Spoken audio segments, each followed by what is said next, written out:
Sharon, for the introduction. And hello, everyone. I'm very excited to be talking to you today. And as Jeroen already mentioned, I'll be talking about the work of MVRDV and also MVRDV Next, the new experimental technologies group that I'm heading inside the office. So the title of my talk, Research by Design, Design by Research, is of course a classic. And what I'll be talking about and showing you is some examples of how our projects inform the tools we make and how our tools then again, vice versa, inform the projects we make and how that forms a closed loop into a constant exploration that we do in the office. You might know MVRDV from projects like the Market Hall in Rotterdam, which is an example of something typical Dutch, double, triple land use, combining a lot of different functions together. You might also know us from the Public Art Depot, Boijmans van Beuningen, which is a new typology combining a museum and an art storage together in one building. And recently we've opened our first project in New York, which is the Radio Hotel in Washington Heights that we're very happy with and very proud of to have a local presence in New York as well. Our main design office is in Rotterdam, the Netherlands, and this is what our office looks like. I'm also talking to you from the very same office. This is where all of our design work happens, but we also have offices in Berlin, Paris, Shanghai, and since recently, New York as well. And if you think of the work of MVRDV as infrastructure, mixed use, residential, offices, leisure, urban design, interiors, then you might think of the work of MVRDV Next as everything that's happening under the hood to make our projects possible. With this group, we do evaluation, simulation, datascaping, fabrication, and we develop and implement computational tools and workflows. The MVRDV Next group was founded 5 years ago as an internal startup, and by now we're a group of about 10 specialists that work in a project integrated way. We're specialized in computational workflows, but also in sustainability. And with that group, we also do our own independent research. We have a collaboration with the Delft University of Technology. And together with Delft University, we also have a think tank called the Y Factory. And with the Y Factory, we research the future. We look into the future of residential, of leisure, green cities, visionary cities. And we do that not only because it's very fun and inspiring, but we also do it because it's incredibly needed. We all know the IPCC reports and the Club of Rome. And we also have a shared responsibility as designers and architects to shape our world around us in a responsible way. And ever since the 90s, MVRDV has been working on and developing visionary tools. And this already began with tools like Spacefinder and Region Maker that look into exploration of the world around us and capacity mapping. And I will also be showing you some other tools today. And the main question that we always ask ourselves is that we think architects should not be the users of tools, but actually the makers of the tools that we use to shape our world.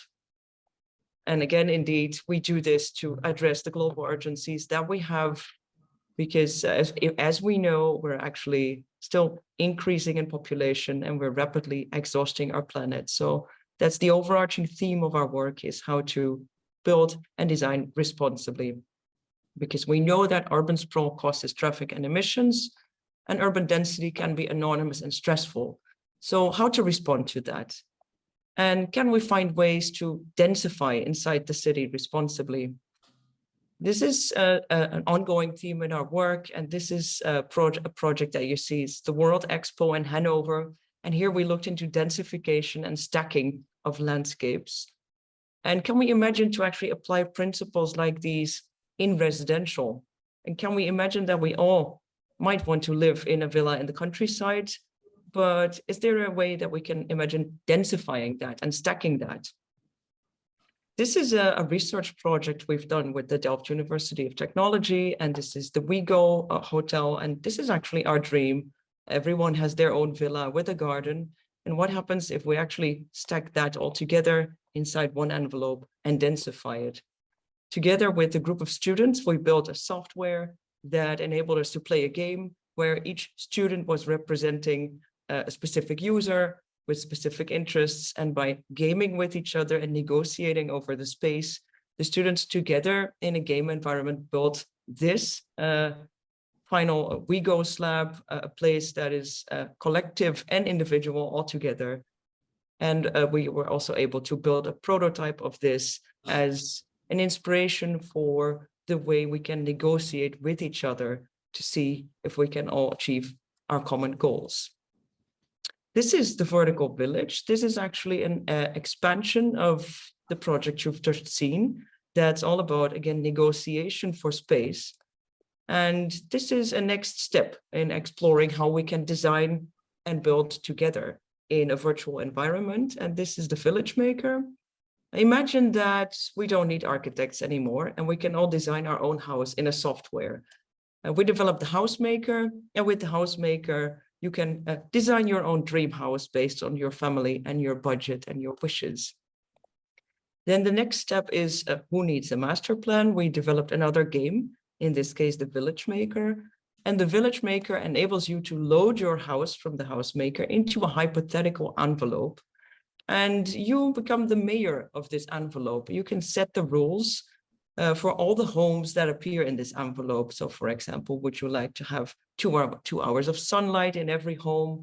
Would you like to have the single daylight village, or maybe the EU regulation village? So depending on the rules you set for the population of this envelope, you get different outcomes. And as you see here, the possibilities are endless in a seemingly wild configuration of homes that all have their own space to exist. And what could that look like? What you see here is a wonderful world of gardens, stairs, villas, textures. You can walk your dog inside this village in a constantly evolving structure. We take it one step further. Let's look at the high-rise version of this. And I'm going to show you porosity. And in porosity, we asked ourselves the question, can we open up the skyscraper? If we look at skyscrapers, then this is, if we reduce it, then this is what it might look like. And how and if and how can we open up the skyscraper to make it more permeable and more accessible and more human? Together, again, with a group of students, we looked into ways of how to open up a tower. Each student was assigned one tower, and students either opened them up by adding balconies, or actually bending them open in a kind of an O-ring, or adding parasites to them. And here you see the full scala of interventions that students did with these towers. We were sponsored by Lego, who gave us 1 million bricks, and that enabled us to actually build all of these options in Lego. And from these options, we selected the 10 most promising ones. And these were built in 2-meter tall prototypes. And that's what you see here in this series. And can you imagine that we start building skyscrapers with terraces, with grottos, with decks? You can go jogging, you can go barbecuing inside your tower. And again, walk your dog. Here you see all of these clouds and caves and spaces that extend the public realm into the third dimension. And here you see the sheer size of these objects, and they are currently on display in the Centre Pompidou. So what you see is that through computational research, we translate that into designs, and then the designs again become exhibitions to gain attention for the initiative. And the next step from looking at gamification and the WeGo through the vertical village, through actually the 3D skyscraper, we took it one step further, and we actually built something that we like to refer to as the human high-rise. So I'm going to take you to Amsterdam, and I'm going to show you how this work that you've just seen inspired us to build a skyscraper in Amsterdam. This is the Amsterdam South axis. This is the CBD, the Central Business District of Amsterdam. This is an area that mainly consists of offices. That means that at night, it's very dark and not very lively. So the city also understood the need to bring life to this area. And therefore, the city organized a competition, bringing residential and mixed use to the CBD area. And if you look at the site, then you see this question mark right here. This is the site where this building resides.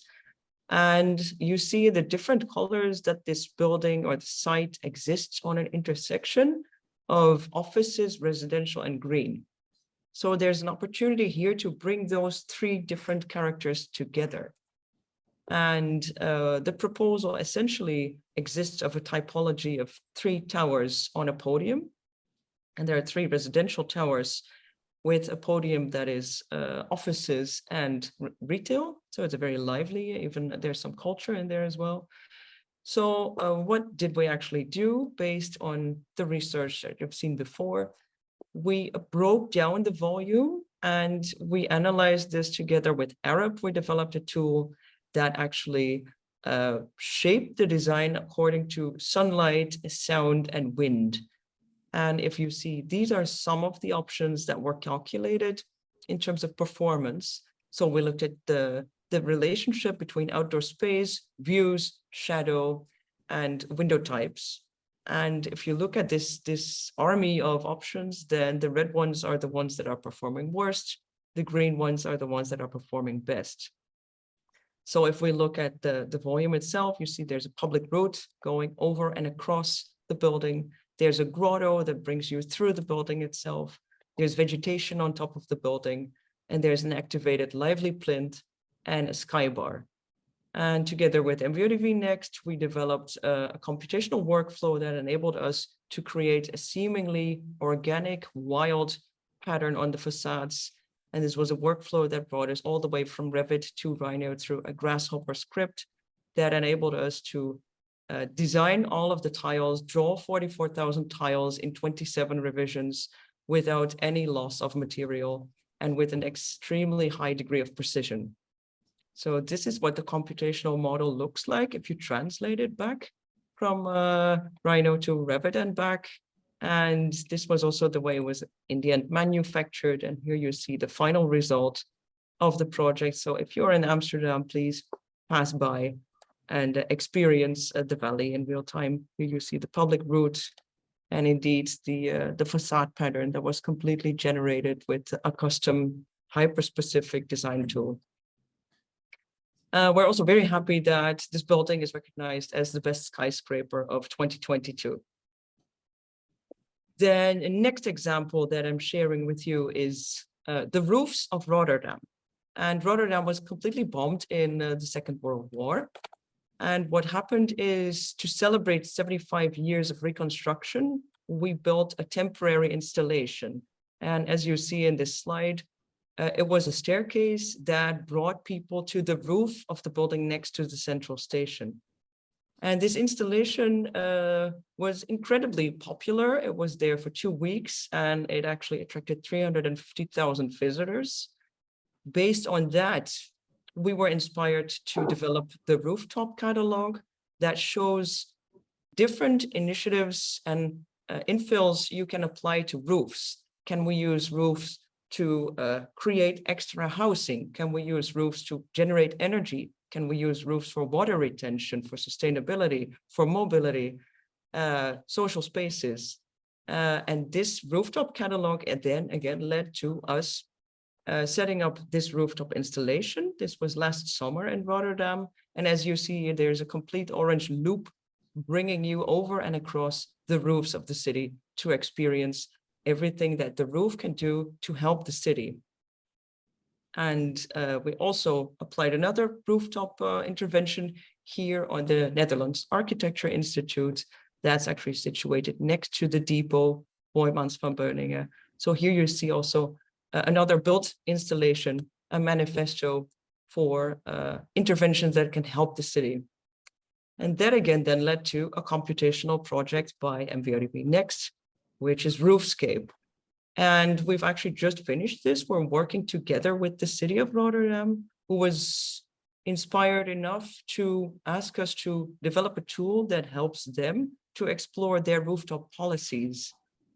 And Rotterdam has been dreaming about their rooftops for a long time. We already see that there is a lot of things happening with new landscapes in the third dimension. And yeah, how can we unlock the hidden potentials of the cities around us? So the tool we've developed essentially allows you to first analyze what's there. So we can actually map out, make heat maps of all of the roofs, the types of roofs, the age of the roofs, the structure of the roofs. And based on that, depending on the type of roof and the context of this roof, we can start to test what roof is suitable for water, for green, for social spaces, because of course, these have all different requirements.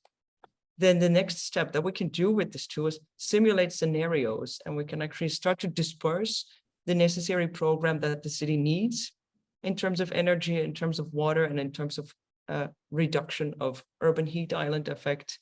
So we can test scenarios, see what would be best applicable to what neighborhood, and in the end also quantify the impact of the scenarios. So this is indeed what you see in this scenario. We can also start calculating how much green we add, how much heat island reduction we have, how much water we can retain, and how much energy we can produce. So we can explore and utilize the potential of the city through hyper-specific tooling. Then the last project I'm going to show you is how we design with the sun, and how also designing with the sun helps us to unlock potential in the city.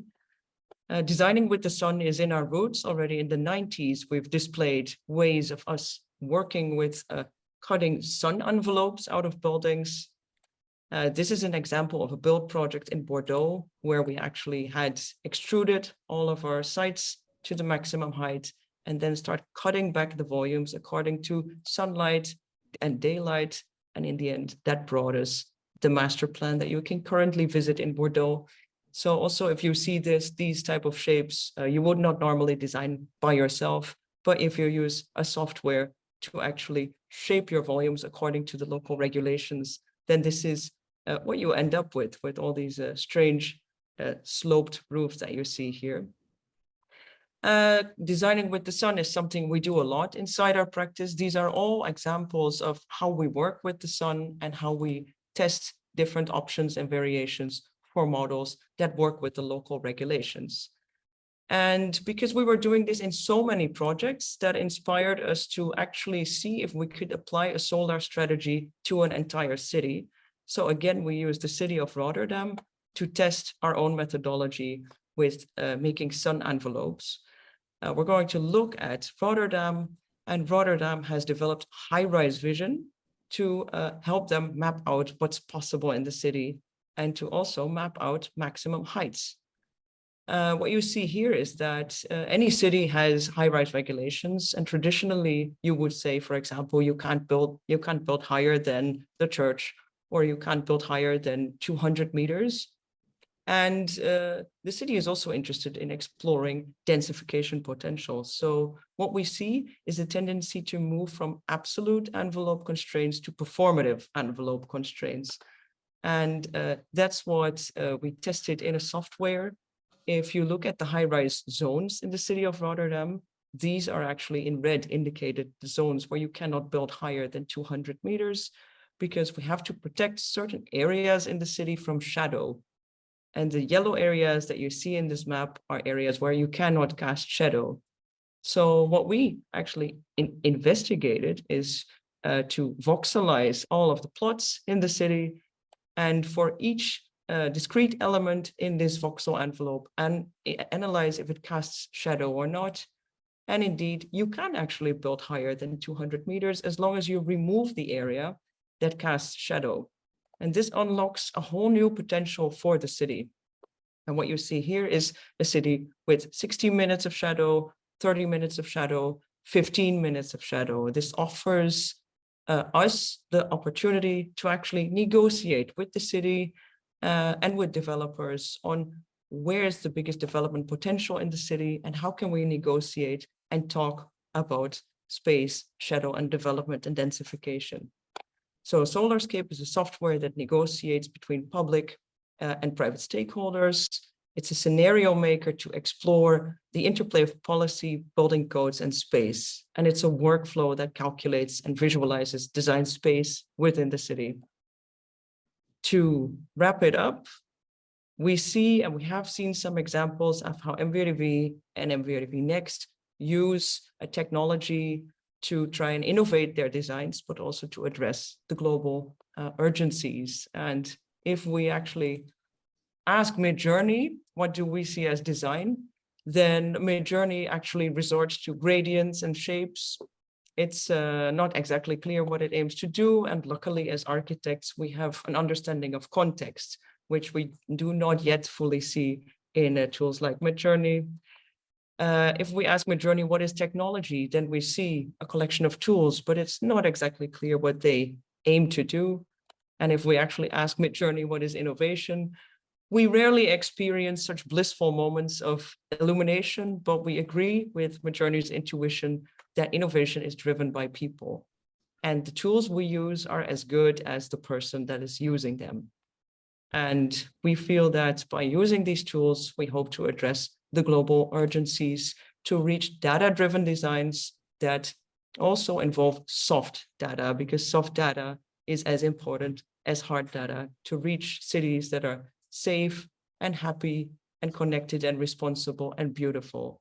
So I would like to end with the conclusion that we are working around the clock to maintain and expand agency as makers and not users of the tools that shape us as designers. Thank you.